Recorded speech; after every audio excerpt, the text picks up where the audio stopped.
محکمہ موسمیات کا کہنا ہے کہ آج اسلام آباد، پنجاب، خیبر پختونخوا، بلوچستان، کشمیر اور گلگت بلتستان میں تیز ہواؤں، آندھی اور گرج چمک کے ساتھ بارش کا امکان ہے۔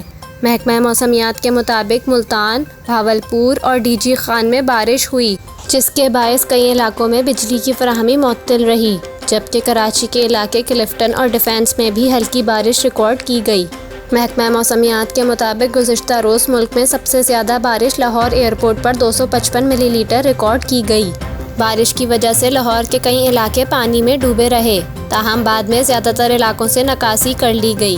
ادھر کوہ سلیمان رینج میں موسلادھار بارش ہوئی، جس کے سبب دھانا سر کے مقام پر لینڈ سلائیڈنگ ہوئی اور پہاڑی چٹانیں موٹر وے N50 پر آ گریں، جس سے ذوب ڈی آئی خان ہائی وے بند ہو گئی اور بلوچستان کا خیبر پختونخوا کے ساتھ زمین رابطہ منقطع ہو گیا۔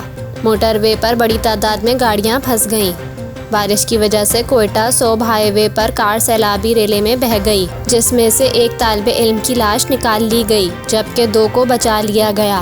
ڈرائیور کی تلاش جاری ہے۔ گزشتہ رات موسلادھار بارش کے باعث راولپنڈی کی ہائی کورٹ روڈ پر سواں پل پر شگاف پڑنے سے پل کا ایک حصہ گر گیا۔ ٹریفک بری طرح متاثر ہوئی، جس کے لیے ضلع انتظامیہ نے سواں پل کی بحالی کا آپریشن شروع کر دیا ہے۔ محکمہ موسمیات کے مطابق پری مانسون بارشوں کا سلسلہ 30 جون تک جاری رہے گا۔